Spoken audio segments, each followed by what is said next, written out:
प्यारे दोस्तों, आज की वीडियो में अल्लाह के एक ऐसे वली की झलाली करामत लेकर आए हैं जिसको सुनने के बाद यकीनन आपके रोंगटे खड़े हो जाएंगे और आप सोचने पर मजबूर हो जाएंगे कि अल्लाह ताला अपने वलियों को, अपने बरगुजिदा बंदों को क्या ताकत अता करता है।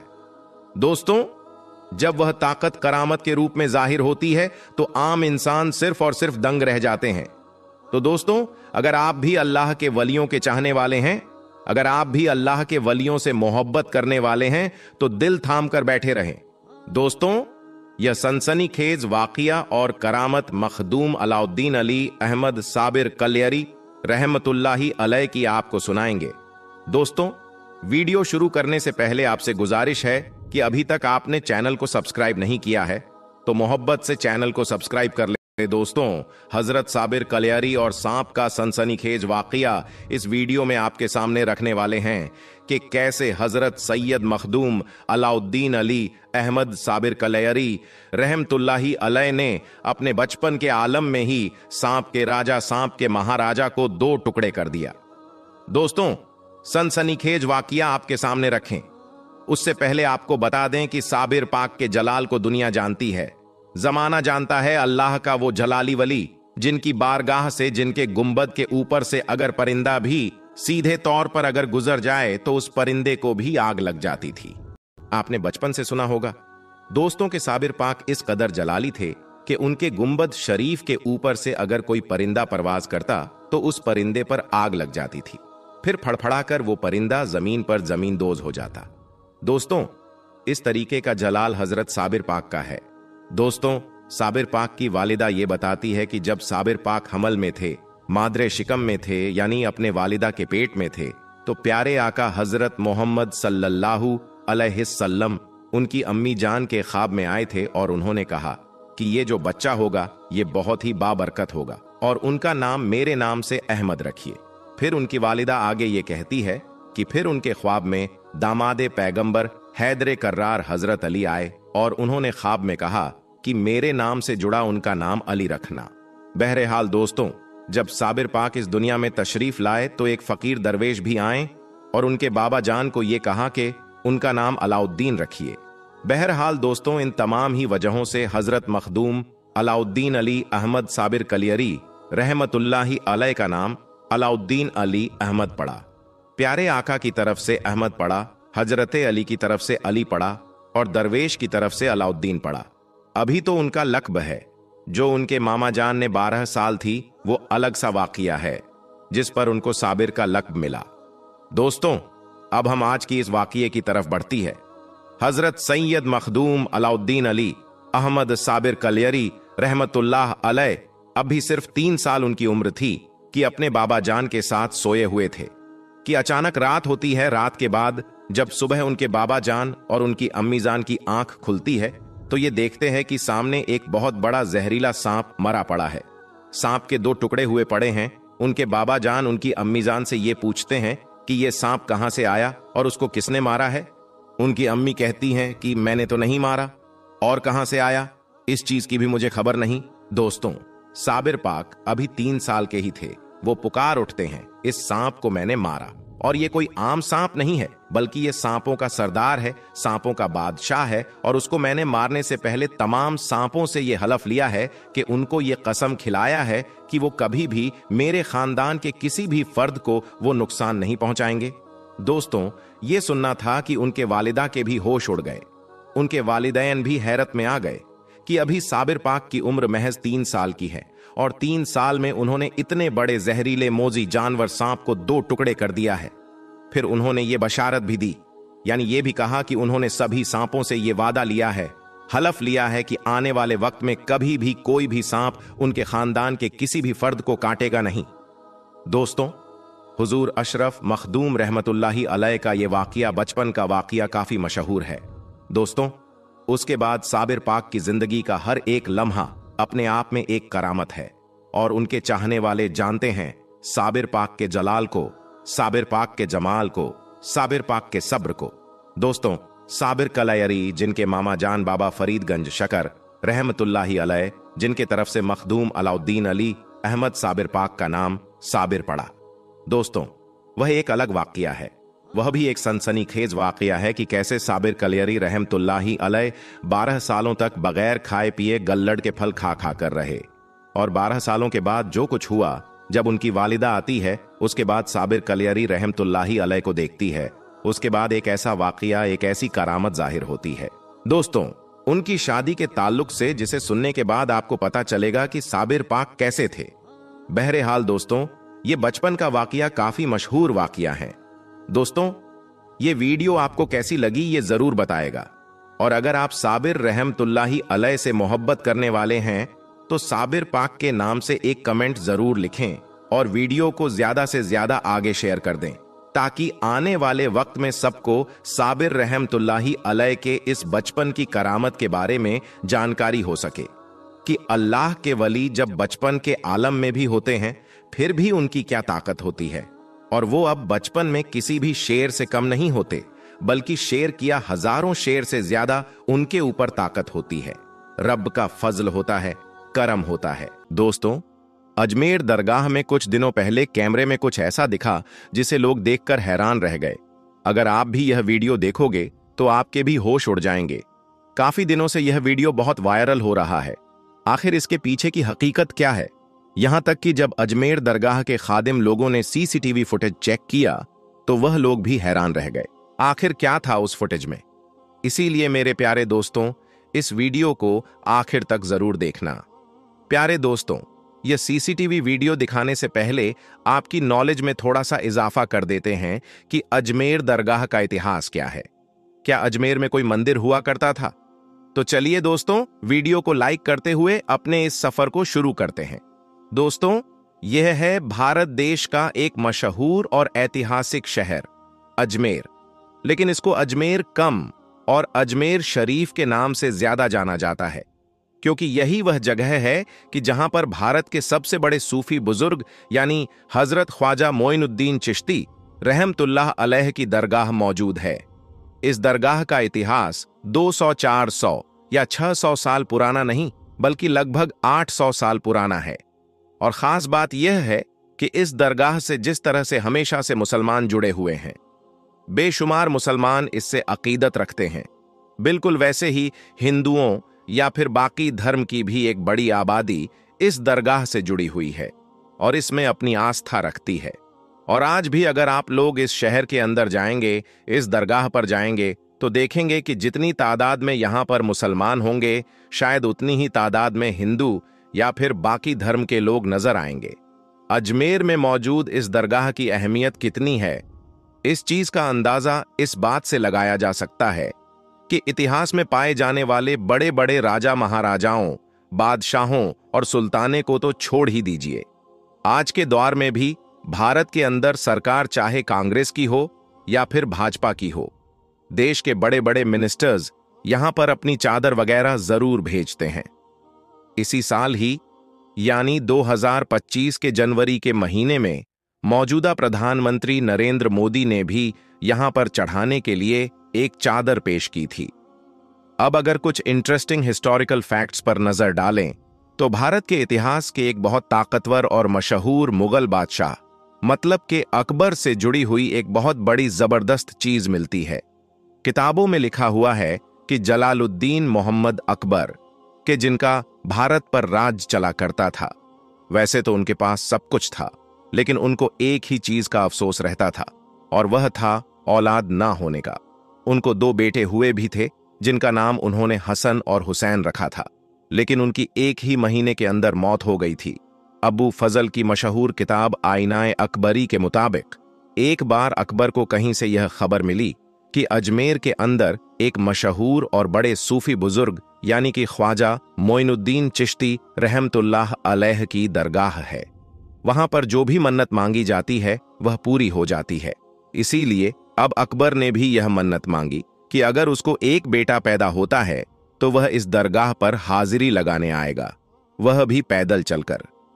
दोस्तों, यहां बेटे पानी की चाहत थी कि जिसने अकबर को उस दौर के एक और मशहूर सूफी बुजुर्ग से मिलने के लिए मजबूर किया। यह मशहूर सूफी बुजुर्ग आगरा के शेख सलीम चिश्ती थे, जिनका ताल्लुक भी इसी चिश्ती सिलसिले से था। बादशाह अकबर पहली मुलाकात में ही शेख सलीम चिश्ती से इतने ज्यादा इंस्पायर हो गए कि अब मानो वह बार बार उनसे मिलने के लिए आते रहते थे। माना जाता है कि एक बार अकबर ने शेख सलीम चिश्ती से पूछा कि मुझको कितने बेटे होंगे। शेख सलीम ने जवाब दिया कि 3 बेटे होंगे, और बिल्कुल हुए भी, क्योंकि कुछ सालों के बाद ही अब अकबर का पहला बेटा पैदा हो चुका था। शेख सलीम चिश्ती की निस्बत से ही अकबर बादशाह ने अपने पहले बेटे का नाम सलीम रखा, और यही वह सलीम था कि जो आगे जाकर बादशाह जहांगीर के नाम से जाना गया। प्यारे दोस्तों, एक बार बादशाह अकबर ने अपने सूफी बुजुर्ग यानी कि शेख सलीम चिश्ती से पूछा कि आप कितने वक्त और इस दुनिया में हमारे साथ जिंदा रहेंगे। इसके जवाब में शेख सलीम चिश्ती ने कहा था कि जब तक शहजादा सलीम अपना पहला सबक याद करके उसको हू बहू दोहरा ना दे। अकबर ने जैसे ही यह सुना, फौरन अपने बेटे सलीम का पढ़ना लिखना सब कुछ बंद करवा दिया और इस चीज पर नजर रखने लगा। लेकिन फिर भी अचानक से एक दिन हुआ यह कि सलीम ने कुछ सुना और उसको हू बहू वैसे ही दोहरा दिया। नतीजा यह हुआ कि अगले ही दिन शेख सलीम चिश्ती की तबीयत धीरे धीरे खराब होना शुरू हुई और कुछ दिनों के बाद ही शेख सलीम चिश्ती इस दुनिया से रुखसत हो गए। लेकिन शेख सलीम चिश्ती की वफात के बाद भी अकबर ने चिश्ती सिलसिले का जो मेन केंद्र था यानी हेडक्वार्टर था, मतलब कि अजमेर शरीफ, वहां पर जाना जारी रखा था। न सिर्फ जाना जारी रखा बल्कि वहां पर अकबर की तरफ से बहुत सारे तोहफे वगैरह भी दिए जाते थे।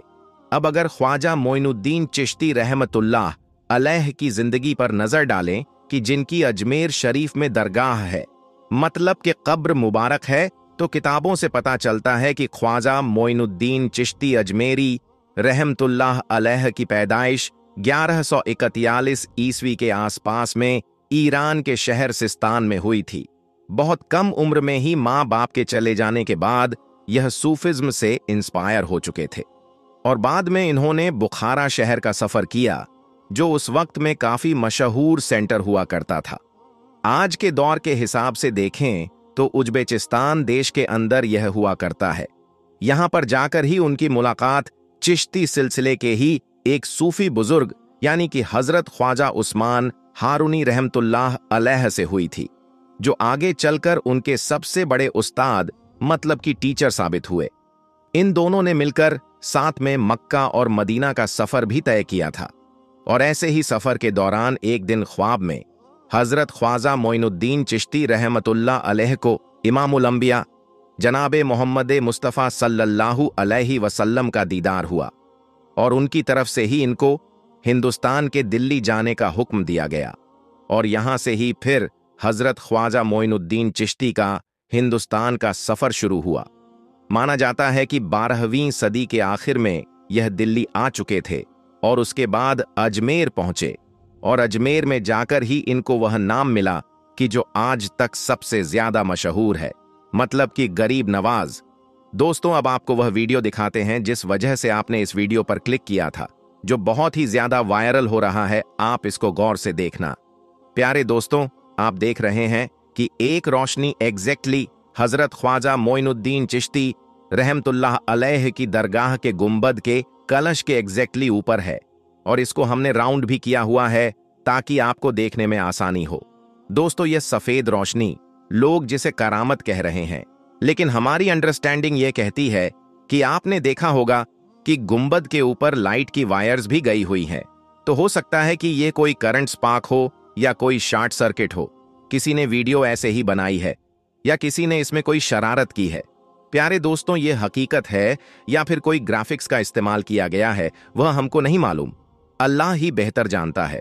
लेकिन ये वीडियो बहुत ही वायरल हो रही है। ये एडिटिंग या ग्राफिक्स का कमाल है या फिर ये ख्वाजा गरीब नवाज की कोई ऐसी करामात है? आपको क्या लगता है इस बारे में? हमें जरूर बताइएगा। दोस्तों, मक्का मुअज्जमा के खाना काबा में नमाज के दौरान एक अजीबो गरीब वाकया पेश आया और यह वीडियो जो रिकॉर्ड हुई सोशल मीडिया पर तेजी से वायरल हो रही है। आज की वीडियो में हम आपको यह मंजर और यह वीडियो दिखाएंगे और पूरे वाकये की तफसील भी बताएंगे कि आखिर यह सब क्या मामला था। लेकिन यह सब देखने और जानने के लिए दोस्तों, आपको हमारी वीडियो के आखिर तक जुड़े रहना होगा। तो चलिए दोस्तों, आगाज करते हैं आज की इस हैरान कर देने वाली वीडियो का। दोस्तों, इस वाक्य की तफसील बताने से पहले हम जिन्नात की बात करेंगे। कुरान की एक आयत और नबी करीम सल्लल्लाहु अलैहि वसल्लम की इस हवाले से जिन्नात से मुलाकात का वाकया भी आपको सुनाएंगे। सूरह अल अहकाफ में आता है कि जब हमने जिन्हों के एक गिरोह को तुम्हारी तरफ ले आए ताकि कुरान सुने, जब वे उस जगह पहुंचे जहां तुम कुरान पढ़ रहे थे तो उन्होंने आपस में कहा, खामोश हो जाओ। फिर जब वह पढ़ा जा चुका तो वे खबरदार करने वाले बनकर अपनी कौम की तरफ पलटे। उन्होंने जाकर कहा, ऐ हमारी कौम के लोगों, हमने एक किताब सुनी है जो मूसा के बाद नाजिल की गई है, जो अपने से पहले आई हुई किताबों की तस्दीक करती है, हक और राह रास्त की तरफ रहनुमाई करती है। ऐ हमारी कौम के लोगों, अल्लाह की तरफ बुलाने वाले की दावत कबूल कर लो और उस पर ईमान ले आओ। अल्लाह तुम्हारे गुनाहों को माफ कर देगा और तुम्हें दर्दनाक अजाब से बचा लेगा। और जो कोई अल्लाह की ताईद की बात न माने, वह न जमीन में कोई बलबूता रखता है कि अल्लाह को हरा सके, और न उसके कोई हमदर्द और सरपरस्त हैं कि अल्लाह से उसे बचा लें। ऐसे लोग खुली गुमराही में पड़े हुए हैं। प्यारे दोस्तों, 10वें साले नबवी में हुजूर सल्लल्लाहु अलैहि वसल्लम की हयात तैयबा का सबसे मुश्किल साल था। 3 साल से कुरैश के तमाम कबीलों ने मिलकर बनी हाशिम और मुसलमानों का मुकम्मल बायकॉट कर रखा था, और हुजूर सल्लल्लाहु अलैहि वसल्लम अपने घर वालों और सहाबा के साथ शैबे अबी तालिब में रह रहे थे। शयब अरबी में घाटी को कहते हैं। यह मक्का के एक इलाके का नाम था जहां बनी हाशिम रहते थे। कुरैश के लोगों ने हर तरफ से इस इलाके की नाकाबंदी कर रखी थी, जिससे कोई भी चीज उन तक नहीं पहुंच सकती थी। सिर्फ हज के दिनों में वे बाहर जाकर कुछ खरीदारी कर सकते थे, मगर अब्बू लहब हर बार बाजार में जाकर कारोबारियों से कहता कि जो चीज यह खरीदना चाहते हैं उसकी कीमत इतनी बढ़ा दो कि ये न खरीद सके। इसने बनी हाशिम को बहुत परेशान कर दिया था। इस मुश्किल दौर में कई बार उन्हें घास और पत्ते खाने तक की नौबत आ गई थी। खुदा खुदा करके यह बायकॉट उसी साल खत्म हुआ था कि हुजूर सल्लल्लाहु अलैहि वसल्लम के चचा अब्बू तालिब, जो 10 साल से आपके लिए ढाल बने हुए थे, वफात पा गए। और इस सदमे को मुश्किल से 1 महीना गुजरा था कि आपकी अजीज बीवी हजरत खदीजा सलामुल्लाह अलैहा भी इंतकाल कर गईं। हजरत खदीजा की शख्सियत आगाज़े नबूवत से लेकर इस वक्त तक हुजूर सल्लल्लाहु अलैहि वसल्लम के लिए सुकून और तसल्ली का सबब बनी रही थीं।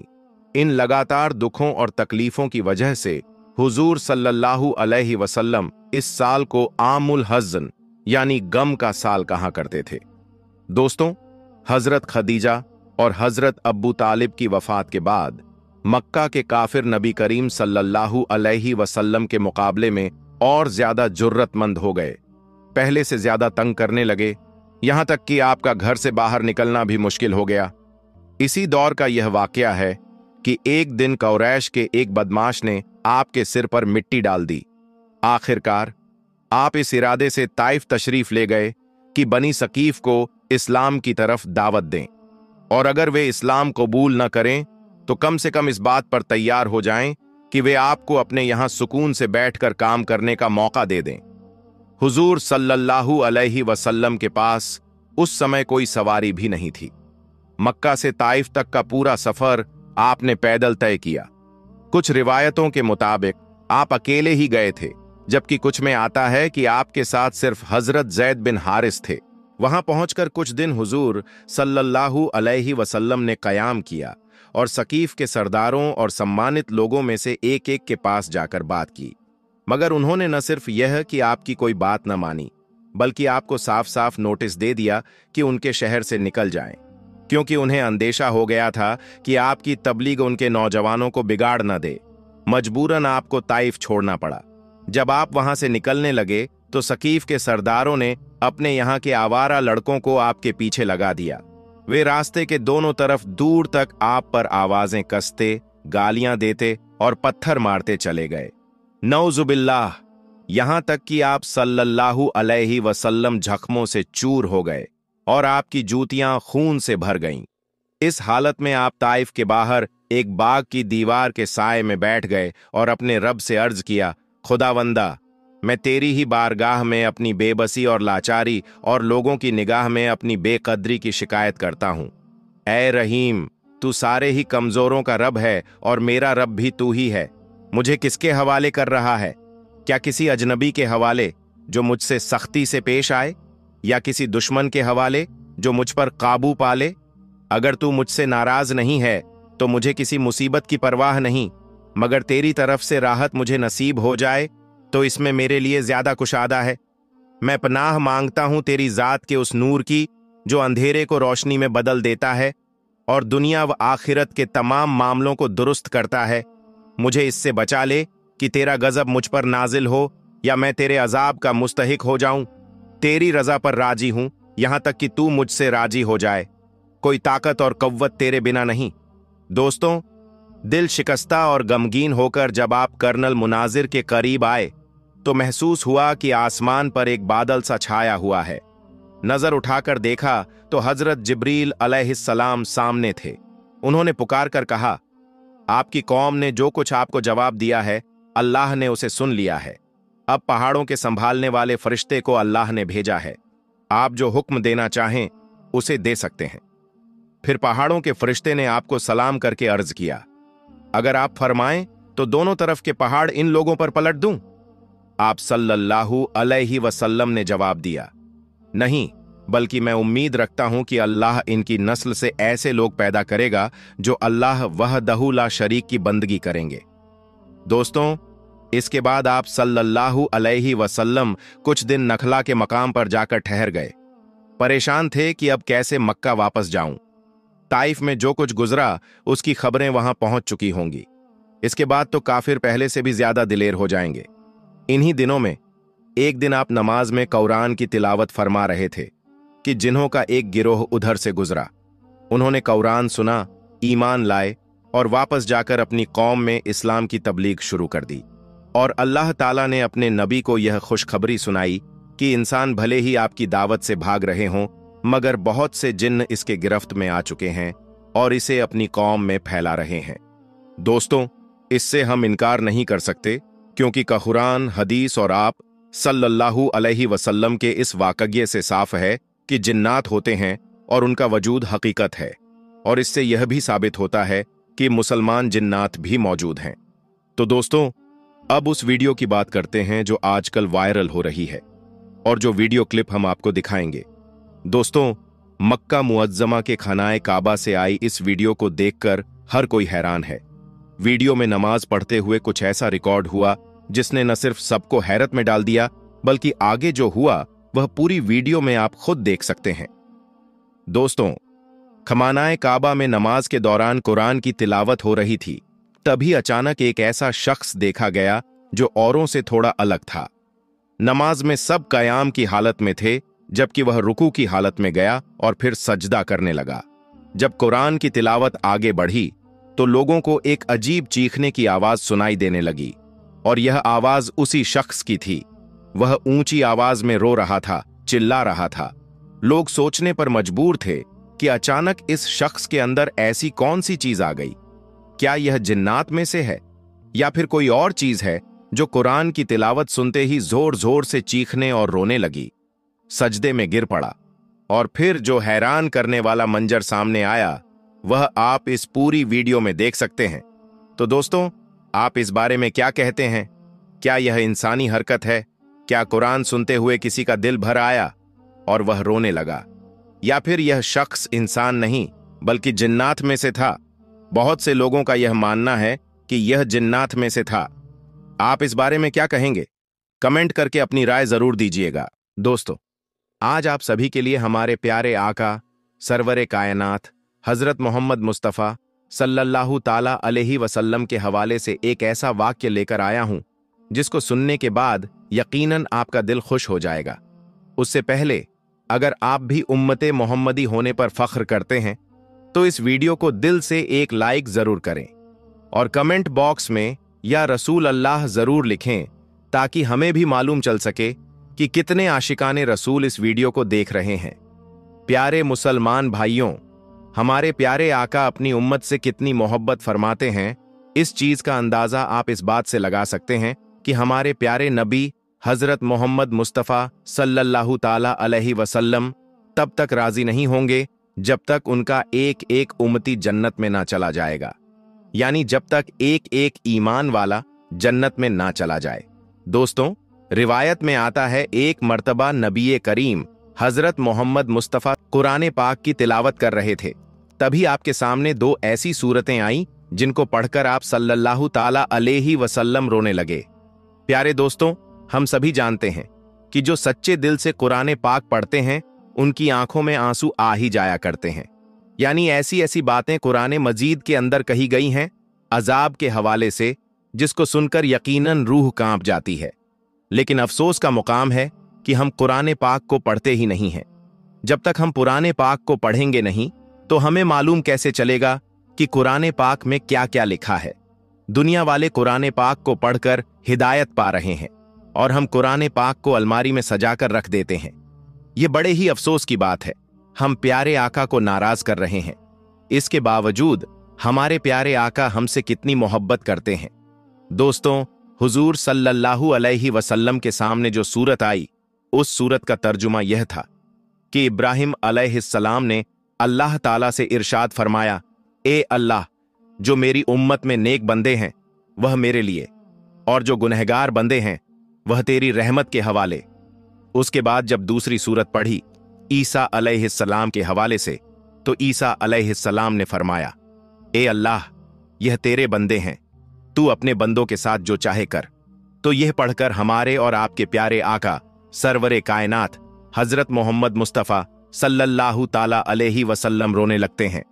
दोस्तों, अल्लाह तबारक व ताला अपने महबूब से बहुत मोहब्बत फरमाता है और यकीनन वह अपने महबूब को रोता हुआ नहीं देख सकता, वह अपने महबूब को गमजदा नहीं देख सकता। यह सरवरे कायनात हजरत मोहम्मद मुस्तफ़ा सल्लल्लाहु ताला अलैहि वसल्लम की शान है।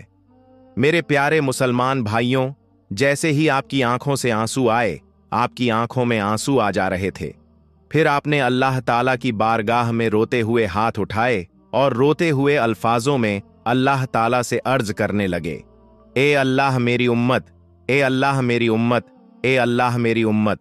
यानी प्यारे इस्लामी भाइयों, हजरत इब्राहीम अलैहिस्सलाम ने भी यह बात कह दी थी कि जो गुनहगार बंदे हैं, ए अल्लाह, वह तेरी रहमत के हैं, यानी वह तेरी रहमत के हवाले हैं, और जो नेक बंदे हैं, जो साले हैं, वह मेरे हो गए। और यहां तक कि ईसा अलैहिस्सलाम ने यह बात कह दी, ए अल्लाह, यह तेरे बंदे हैं, तू जो चाहे कर। इन बातों को पढ़ने के बाद आपकी मुबारक आंखों में आंसू आ गए थे और आप अपनी उम्मत के लिए गम में रोने लगे। आप अल्लाह की बारगाह में अर्ज करने लगे, ए अल्लाह मेरी उम्मत, ए अल्लाह मेरी उम्मत, ए अल्लाह मेरी उम्मत। मेरे मुसलमान भाइयों, तभी अल्लाह ताला ने जिब्राइल अलैहिस्सलाम से फरमाया, ए जिब्राइल, जाकर मेरे महबूब को मेरा सलाम कहना और उनसे पूछो कि वह क्या चाहते हैं। प्यारे दोस्तों, यह वही परवरदिगार है जो सारी कायनात का मालिक है, जो हमारी रगों से भी ज्यादा करीब है, जो दिलों की बात भी जानता है, और जो हम करने वाले हैं वह उस चीज को भी जानता है। कहने का मतलब यह है कि अल्लाह ताला हर चीज पर कादिर है, उससे कोई चीज छुपी नहीं है। लेकिन बावजूद इसके अल्लाह ताला अपने महबूब से इरशाद फरमा रहा है। प्यारे दोस्तों, हजरत जिब्राइल अलैहिस्सलाम ने यह सारी बातें हुजूर सल्लल्लाहु अलैहि वसल्लम की बारगाह में अर्ज कर दी। इसके बाद फिर अल्लाह का इरशाद हुआ, ए जिब्राइल, जाकर मेरे महबूब को मेरा सलाम पेश करना और उनसे कहना कि उनको घबराने की जरूरत नहीं है, उनको इतना परेशान होने की जरूरत नहीं है, उनको इतना नवाजा जाएगा कि वह राजी हो जाएंगे। फिर हजरत जिब्रील अलैहिस्सलाम अल्लाह के महबूब की बारगाह में हाजिर होकर उनको अल्लाह का सलाम पेश करते हैं और फिर अल्लाह का पैगाम सुनाते हैं, और यह बात भी कही कि अल्लाह आपको सलाम करता है और कहता है कि अगर उम्मत का गम आपको परेशान कर रहा है तो आपका रब आपको इतना नवाज देगा कि आप राजी हो जाएंगे। प्यारे मुसलमान भाइयों, देखिए किस तरह अल्लाह ने अपने महबूब से मोहब्बत फरमाई। कहने का मतलब यह है कि एक ही आयत के अंदर 3 मर्तबा आपका इस्तेमाल किया गया कि आपका रब आपको इतना नवाजेगा कि आप राजी हो जाएंगे। और प्यारे दोस्तों, यकीनन हमारे प्यारे आका हजरत मोहम्मद मुस्तफ़ा सल्लल्लाहु ताला अलैहि वसल्लम आखिरत में उस वक्त तक राजी नहीं होंगे जब तक उनका एक एक उम्मती ईमान वाला जन्नत में ना चला जाए। प्यारे दोस्तों, जो ईमान वाला हमारे प्यारे आका का उम्मती होगा, अगर वह जहन्नुम में भी चला जाएगा तो हमारे प्यारे आका उसको जहन्नुम से निकालकर जन्नत में दाखिल करवाएंगे। सारे उम्मती जन्नत में जरूर जाएंगे। वह ईमान वाला जिनके दिलों में प्यारे आका सल्लल्लाहु ताला अलैहि वसल्लम की मोहब्बत होगी, वह लोग जन्नत में चले जाएंगे। हमारे प्यारे आका सल्लल्लाहु ताला अलैहि वसल्लम कयामत के दिन हश्र के मैदान में सजदा रेज हो जाएंगे और आपके सजदा रेज होने के बाद अल्लाह ताला फरमाएगा, ए मेरे महबूब, आप अपनी बात रखिए, आपको राजी किया जाएगा। फिर प्यारे आका सल्लल्लाहु ताला अलैहि वसल्लम रोते हुए आंसुओं से यह बात कहेंगे, ए अल्लाह मेरी उम्मत, ए अल्लाह मेरी उम्मत, ए अल्लाह मेरी उम्मत को माफ कर दे। उसके बाद अल्लाह ताला एक एक उम्मती को जन्नत में डाल देगा और फिर अल्लाह ताला इरशाद फरमाएगा, ए मेरे महबूब, अपना सर सजदे से उठाइए। आप सल्लल्लाहु अलैहि वसल्लम फरमाएंगे, ए अल्लाह मैं राजी हो गया। प्यारे दोस्तों, यह है हमारे प्यारे आका की शान और उनकी मोहब्बत। और आज हम अपने आका को नाराज करते हैं। अफसोस का मुकाम है, अफसोस की बात है जो बुग़्ज़ रखते हैं आका से, जो नफरत करते हैं आका से और आका में ऐब ढूंढते हैं। जिन्हें अल्लाह ताला ने पाक कर दिया हर ऐब से, उनके अंदर ऐब ढूंढने की कोशिश करते हैं।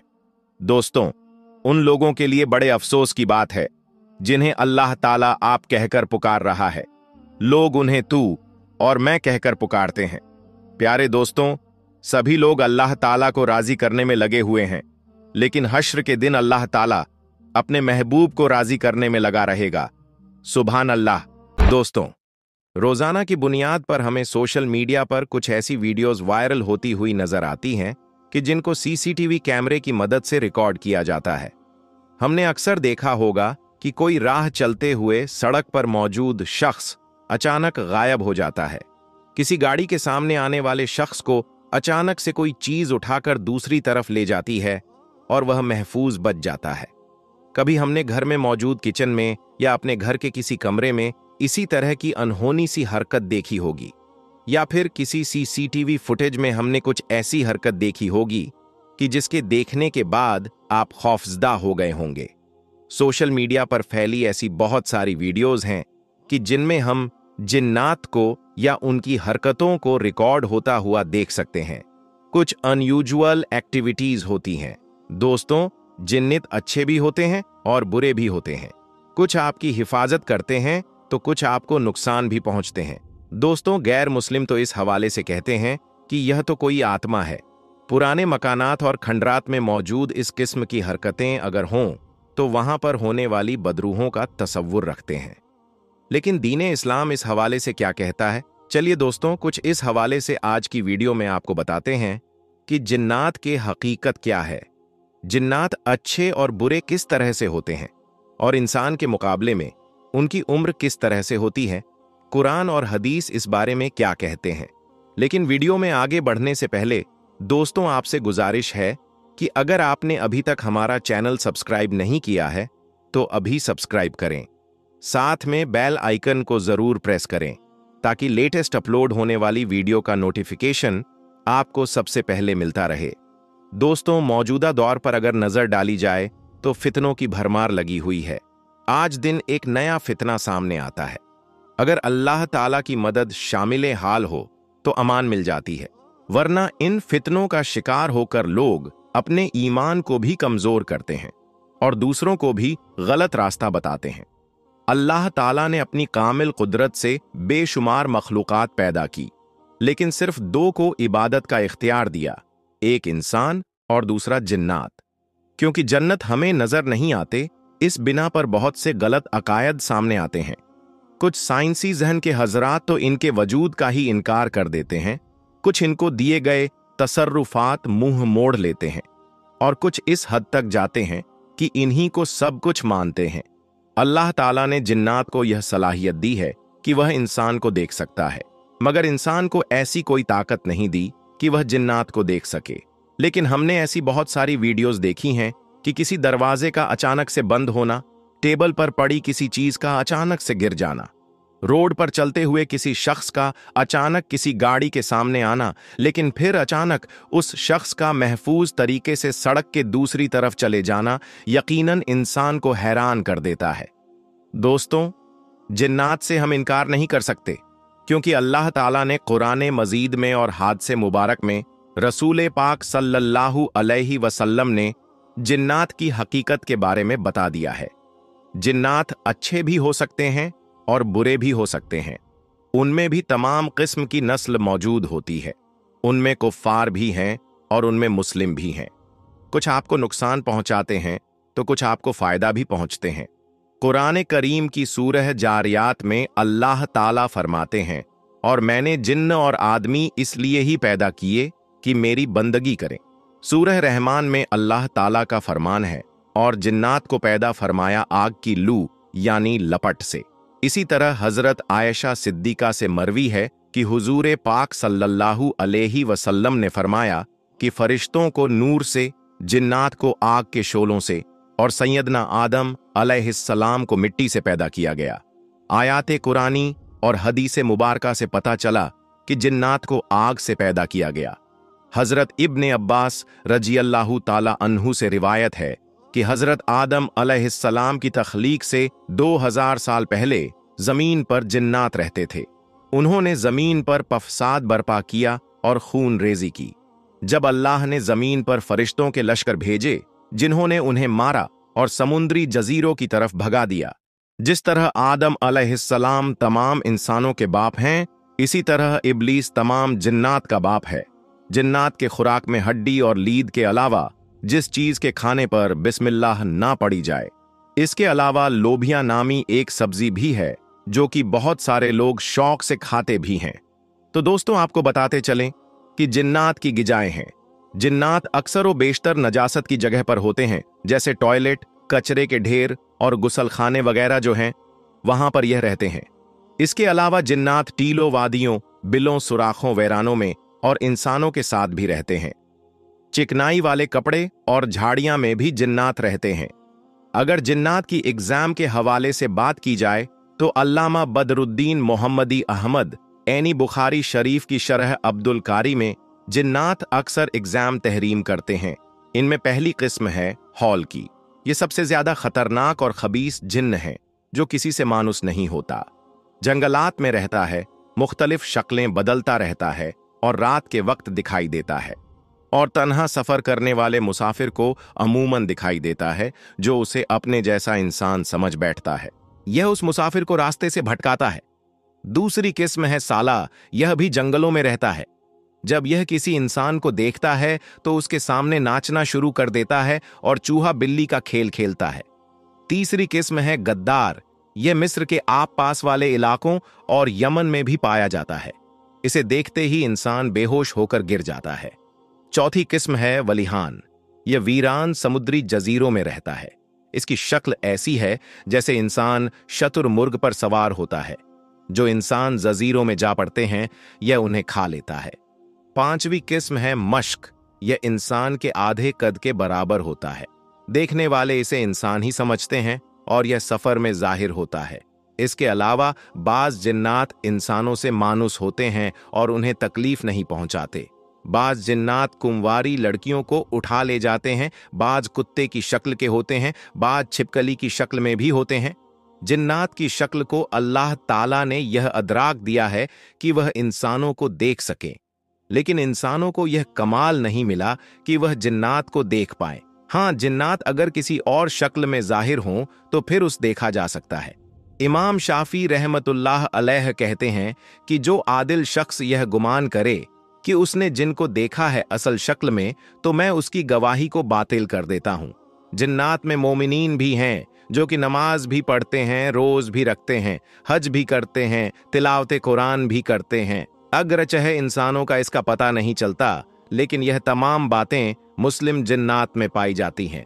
जिस तरह इंसानों में कुफ्फार मौजूद है, इसी तरह जिन्नात में भी कुफ्फार है। इसी तरह अच्छे और बुरे जिन्नात भी हैं, जिनमें तिलावत करने वाले जिन्नात खौफ खुदा की वजह से जान से गुजरने वाले तहज्जुद गुजार जिन्नात, यहां तक कि काबा मुशर्रफ का तवाफ करने वाले नेक जिन्नात भी होते हैं। जहां तक बात की जाए जिन्नात की उम्र की, तो इनकी उम्र बहुत लंबी होती है। कुछ लोग इस अकीदे के मालिक हैं कि अल्लाह ने जिन्नात को कोई तसर्रुफ, कोई ताकत नहीं दी, और कुछ का कहना है कि जिन्नात बहुत ज्यादा ताकत मिली है। अल्लाह ताला ने जिन्नात को कितनी कुव्वत अता फरमाई, कुरान और हदीस और कुछ रिवायत से इस दिमागी खलिश को भी अपने दिमागों से दूर करने की कोशिश करें। तख्ते बिल्कीस जो 80 गज लंबा और 40 हाथ जोड़ा था, हजरत सुलेमान अलैहिस्सलाम ने बिल्कीस के कासिद और तोहफे ठुकराकर उसे मुसलमान होने का हुक्म भेजा और दरबार में हाजिरी को कहा। आप अलैहिस्सलाम की ख्वाहिश थी कि उससे पहले उसका तख्त आ जाए, इसलिए आपने अपने दरबारी से फरमाया, तुम में कौन है कि वह इस तख्त को मेरे पास ले आए, इससे पहले कि वह मेरे हुजूर मदी होकर हाजिर हों। एक बड़ा खबीस जिन बोला, मैं वह तख्त आपके हुजूर हाजिर कर दूंगा, इससे पहले कि आप इजलास बर्खास्त करें, और मैं बेशकीमत, कुव्वत और अमानतदार हूं। तो दोस्तों, मुसलमान होने के नाते हम जिन्नात का इनकार नहीं कर सकते, क्योंकि कुरान और हदीस मुबारका में बता दिया गया है कि जिन की मौजूदगी है, यह भी इंसानों की तरह अल्लाह ताला की एक मखलूक है, और अपने आसपास होने वाली कुछ ऐसी अनयूजुअल एक्टिविटीज की अमूमन सीसीटीवी कैमरास में रिकॉर्ड होती हैं, उनके जरिए से भी हम इस मखलूक को देख सकते हैं, इसको महसूस कर सकते हैं। और दोस्तों, वीडियो के आखिर में आपसे पूछना चाहूंगा कि क्या आपने भी कभी जिन्नात को देखा है, या आपको उनकी मौजूदगी का एहसास हुआ है? अगर हुआ है तो किस तरह से? और क्या आप अकेले में या फिर वीरान रास्ते या वीरान जगह पर जाने से कतराते हैं और जिन्नात की मौजूदगी से डरते हैं? तो कमेंट सेक्शन में हमें जरूर बताइएगा। प्यारे दोस्तों, आज की वीडियो में हम बात करने वाले हैं बॉलीवुड के बादशाह शाहरुख खान के कुर्बानी के बकरे के बारे में, और इस वीडियो में बताने वाले हैं इस बार 2025 में शाहरुख खान ने बकरा ईद की कुर्बानी के लिए खास बकरा कहां से मंगवाया है और बकरे की कीमत कितनी है। शाहरुख खान ने इस बार कितना महंगा बकरा खरीदा है, और वह बकरा कितना वजन का है, और बकरा कितना बड़ा है और कितना खूबसूरत है, जिसके बारे में जानकर आप एकदम से हैरान हो जाएंगे।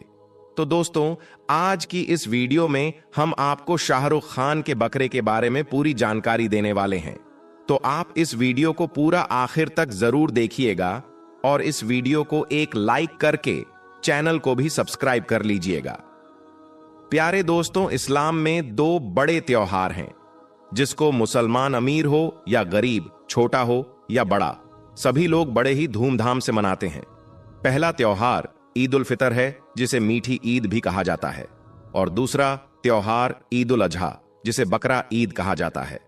प्यारे दोस्तों, ईद उल फितर रमजान के 1 महीने रोजे रखने के बाद मनाई जाती है, और ईद उल अजहा 70 दिनों के बाद, यानी कि 2 महीने 10 दिन बाद बकरा ईद मनाई जाती है। भारत, पाकिस्तान, बांग्लादेश और दुनिया के तमाम देशों में इस त्योहार को सुन्नते इब्राहिम और ईद कुर्बा के नाम से भी जाना जाता है। बकरा ईद जिलहिज्जा की 10 तारीख को मनाया जाता है, और यह त्योहार 3 दिनों तक मनाया जाता है, यानी कि 10, 11 और 12 तारीख तक यह त्योहार को मनाया जाता है।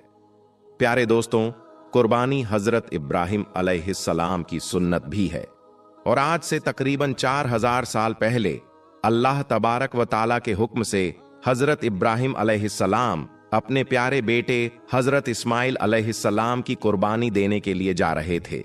जब हजरत इब्राहिम अपने बेटे हजरत इस्माइल अलैहिस्सलाम की गर्दन पर छुरी चलाने वाले थे, तो उसी जगह पर आसमान से एक दुम्बा आ गया और दुम्बे की कुर्बानी हो गई।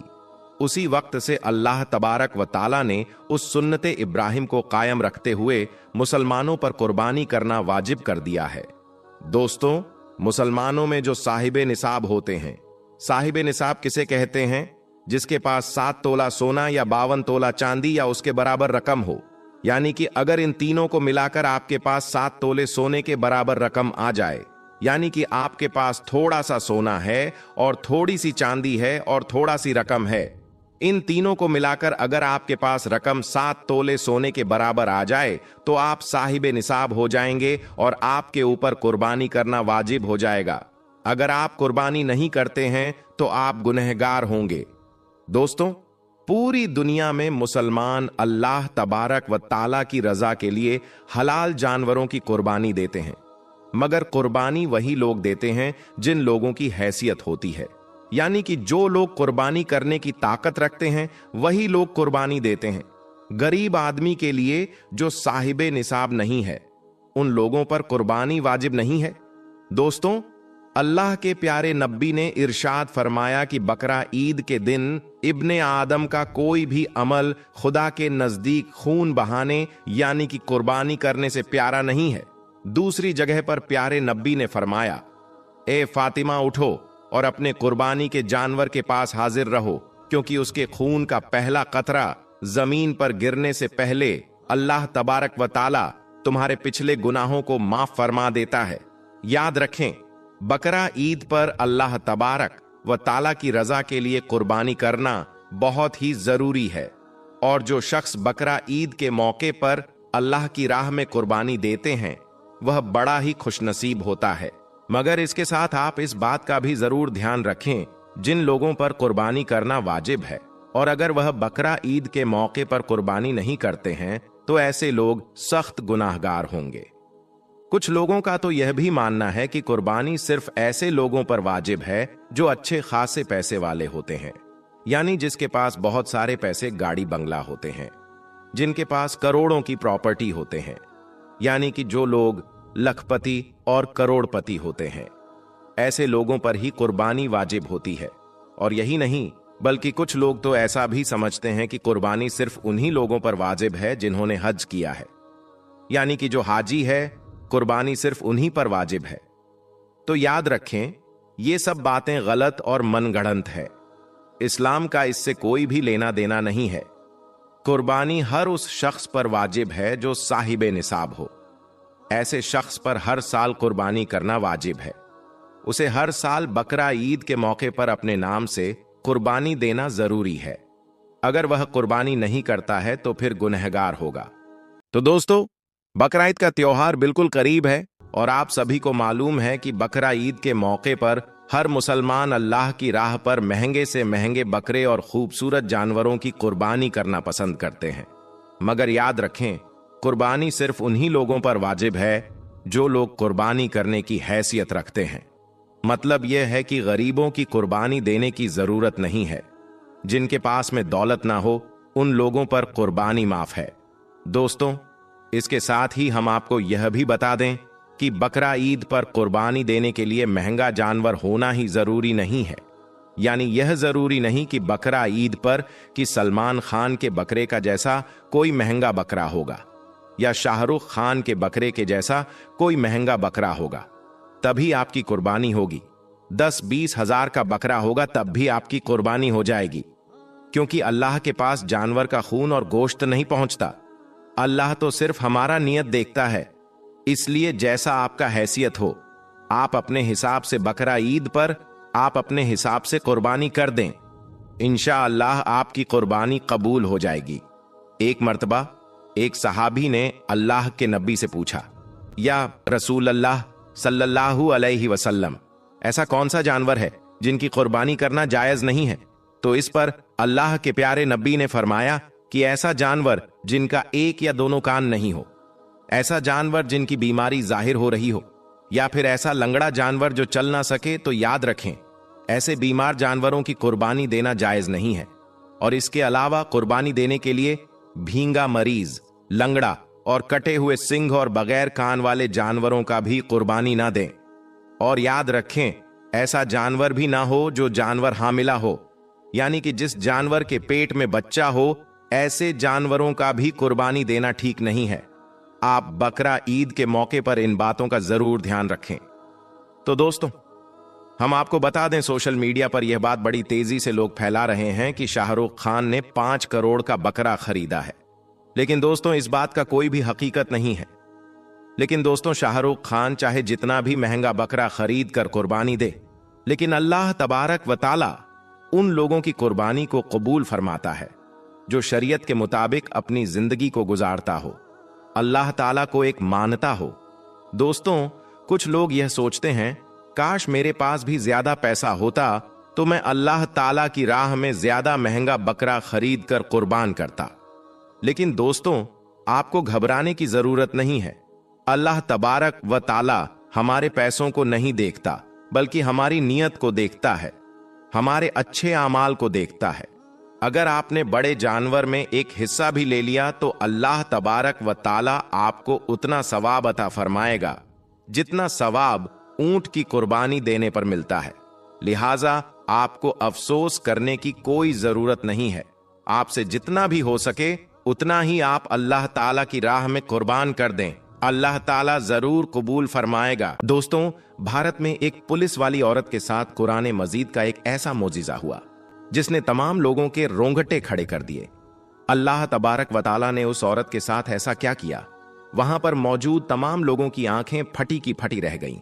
हर कोई सोचने लगा, यह कैसे मुमकिन है, यह कैसे हो सकता है।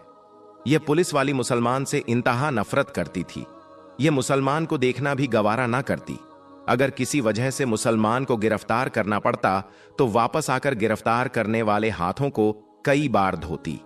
यह मुसलमान को अछूत समझती। उसके वालिदैन ने उसे कई बार मुसलमान से दूर रहने को कहा। मुसलमानों के खिलाफ उसके अंदर इंतहाई बुग़्ज़ था। कहते हैं कि अनहोनी को कोई रोक नहीं सकता। जो खुशी और तकलीफ अल्लाह तबारक व ताला ने जिस किसी इंसान की जिंदगी में लिख दी, उसे उस परेशानी का सामना करना पड़ता है। बाज औकात यही परेशानियां इंसान की जिंदगी बदल देती है। फिर इंसान सोचता है, यही तकलीफें हैं जिसने मुझे जीने का अंदाज बताया। ऐसा ही उस हिंदू पुलिस वाली के साथ हुआ जिसने देखने वालों को हैरानों परेशान कर दिया। यह वाकया राजस्थान के जिला जयपुर में पेश आया, जहां एक हिंदू औरत पुलिस इंस्पेक्टर के तौर पर फराइज अंजाम दे रही थी। उस औरत का शौहर भारत का एक बहुत बड़ा बिजनेसमैन था। वो मसालों का कारोबार करता। उसका कारोबार पूरे अरब ममालिक में था। एक दिन वो औरत एक दरवेश को चोरी के इल्जाम में पकड़कर ले आई। यह दरवेश इंतहाई नेक पाक दामन और अच्छे अखलाक का मलिक था। वह औरत दरवेश के अखलाक को देखकर इंतहाई मुतासिर हुई और दरवेश ने उस औरत को कुरान पाक का एक टुकड़ा दिया और औरत को कहने लगा कि अगर तुम्हें किसी भी बीमारी का सामना करना पड़े, इन अल्फाज को पढ़ना और पानी पर दम करके पिला देना। ये पुलिस वाली दरवेश की बातें सुनकर दिल ही दिल में उसे बुरा भला कहने लगी। औरत ने ना चाहते हुए भी उस टुकड़े को अलमारी में रख लिया। बाबा जी पुलिस स्टेशन चले गए। पुलिस वाली के दिल में ख्याल आया कि मैं इसको याद करके आजमाती हूं और देखती हूं दरवेश की बातों में किस हद तक सच्चाई है। लिहाजा पुलिस वाली ने नेट की मदद से उसे चंद दिनों में सीख लिया। एक दिन जब उसने तर्जुमा के साथ पढ़ा तो उसकी आंखों से आंसू जारी हो गए कि यह किस कदर उम्दा कलाम है जो दिलों को नरम कर देता है। उस औरत को यकीन हो गया कि यकीनन इस सूरत में कोई जादू है। एक दिन उसके छोटे बच्चे को खतरनाक जहरीले सांप ने काट लिया।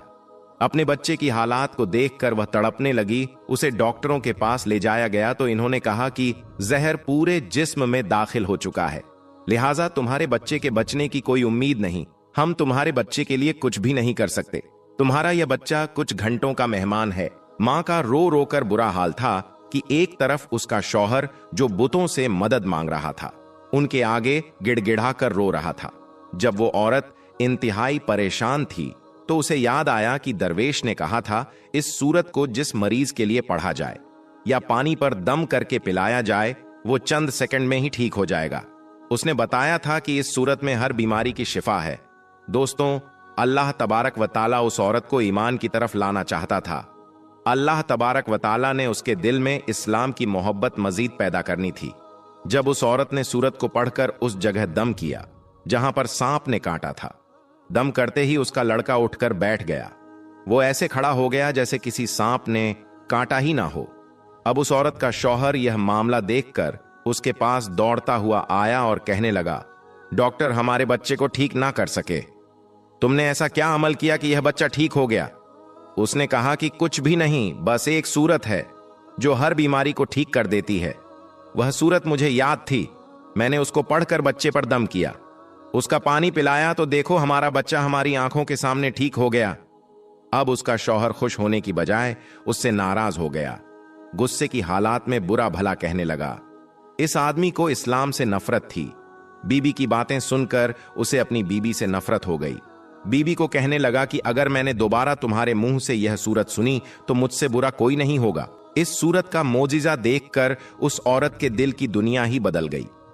फिर अल्लाह तबारक व तआला ने उसकी किस तरह मदद की, यह भी बड़ा ईमान अफरोज वाकया है। जब उसका शौहर परेशानी की वजह से चहलकदमी कर रहा था तो वही सांप आ गया जिसने उसके बच्चे को डसा था। यह बच्चा मां के यकीन की वजह से ठीक हो गया। अब अल्लाह तबारक व तआला ने सांप को हुक्म दिया कि उसने उस आदमी को भी काट लिया, जिसकी वजह से वह आदमी इस दुनिया से रुखसत हो गया। औरत ने पुलिस की नौकरी को खैर आबाद किया और शौहर के कारोबार को संभालने लगी। कारोबार का तजर्बा ना होने की वजह से 1 साल के अंदर उस औरत का सारा कारोबार तबाह हो गया। औरत की फैक्ट्री और घर नीलम हो गया। नौबत फांकों तक आ पहुंची। वो औरत इंतहाई परेशान रहने लगी। औरत ने दिल में सोचा, मैं सूरह फतेहा की तिलावत करती हूं, हो सकता है मेरी तमाम परेशानियां खत्म हो जाएं और मेरे माल में भी बरकत हो जाए। अब उस औरत ने दिन रात उस सूरत की तिलावत करना शुरू कर दी। वो उठते बैठने उस सूरत की तिलावत करती। उसे उस सूरत पर यकीन था, उसके घर के हालात बदल जाएंगे। दोस्तों, जब कोई बंदा अल्लाह तबारक व तआला से उम्मीद लगाता है तो अल्लाह तबारक व तआला अपने बंदों की दुआओं को रद्द नहीं करता। अल्लाह तबारक व तआला अपने बंदों को मायूस नहीं करता, उन पर अपने खजानों के मुंह खोल देता है। 7 दिन के अंदर अंदर उस औरत को खुशखबरी मिल गई कि उसके कारोबार को संभालने के लिए उसके शौहर का दोस्त आ रहा है, जो अमेरिका में उसका पार्टनर था। उस औरत के पास आकर कहने लगा, आप फिक्र ना करें, वो मेरे भाई की तरह था। मैं आप लोगों की मदद जरूर करूंगा, आपकी तमाम मुश्किलात दूर हो जाएंगी। फिर उस आदमी ने उस औरत का कारोबार संभाला। देखते ही देखते उनके हालात पहले की तरह हो गए। एक दिन वो औरत उस सूरत की तिलावत कर रही थी तो उसके शौहर का दोस्त कहने लगा, आप यह क्या मंत्र हर वक्त पढ़ती रहती हो? उसने बताया, यह मंत्र नहीं बल्कि मुसलमानों की कुरान मजीद की एक सुराह है। फिर उसने उसे बताया कि इस सूरत की वजह से किस तरह उसका बेटा ठीक हुआ। उसके शौहर का दोस्त कहने लगा, आप मुसलमान क्यों नहीं हो जाती? जिस कुरान मजीद की एक सूरत में इस कदर बरकत है तो पूरे कुरान मजीद में किस कदर आफियत होगी। चुनांचे उस औरत ने कलमा पढ़ा और वह मुसलमान हो गई। फिर उस आदमी ने भी कुरान मजीद सर्च करना शुरू कर दी। उसने कुरान मजीद पर बहुत ज्यादा तहकीक की। चुनांचे कुछ महीनों के बाद वह भी मुसलमान हो गया। फिर इन दोनों ने शादी कर ली और हंसी खुशी जिंदगी बसर करने लगे। दोस्तों, कुरान मजीद की वो सूरत जो औरत पढ़ती थी उसका नाम सूरह फातिहा है। यह सूरह फातिहा की फजीलत है जिसकी वजह से उसकी जिंदगी बदल गई। दोस्तों, सूरह फातिहा की बेशुमार फजीलत है। एक दफा हुजूर अकरम सल्लल्लाहु अलैहि वसल्लम ने उबय बिन काब जो कि कारी कुरान थे फरमाया, क्या आप यह पसंद करते हैं कि मैं आपको एक ऐसी अजीम सूरत लिखाऊं कि उस जैसी सूरत तौरात, इंजील और जबूर में भी नाजिल नहीं हुई? उबय बिन काब ने कहा, जी अल्लाह के रसूल, हमें सिखाए। आप सल्लल्लाहु अलैहि वसल्लम ने फरमाया, तुम नमाज में कैसे किरात करते हो? उबय बिन काब ने सूरतुल फातिहा की तिलावत शुरू की। आप सल्लल्लाहु अलैहि वसल्लम ने फरमाया, यही कुरान पाक की अजीम सूरत है। हुजूर अकरम सल्लल्लाहु वसल्लम ने फरमाया, अल्लाह तबारक व तआला फरमाता है, सूरह फातिहा मेरे और मेरे बंदे के दरमियान 2 हिस्सा में तकसीम की गई, निस्फ हिस्सा मेरे लिए और निस्फ हिस्सा मेरे बंदे के लिए। सूरह फातिहा का नमाज में पढ़ना शर्त है, इसके बगैर नमाज नहीं होती। इस सूरत का नाम सूरतु शिफा भी है। लिहाजा अगर बिच्छू या सांप वगैरह ने काट लिया तो सूरह फातिहा को पढ़कर उस जगह दम किया जाए तो अल्लाह तबारक व तआला फौरन शिफा दे देता है। इस बात का जिक्र हदीस में भी मिलता है।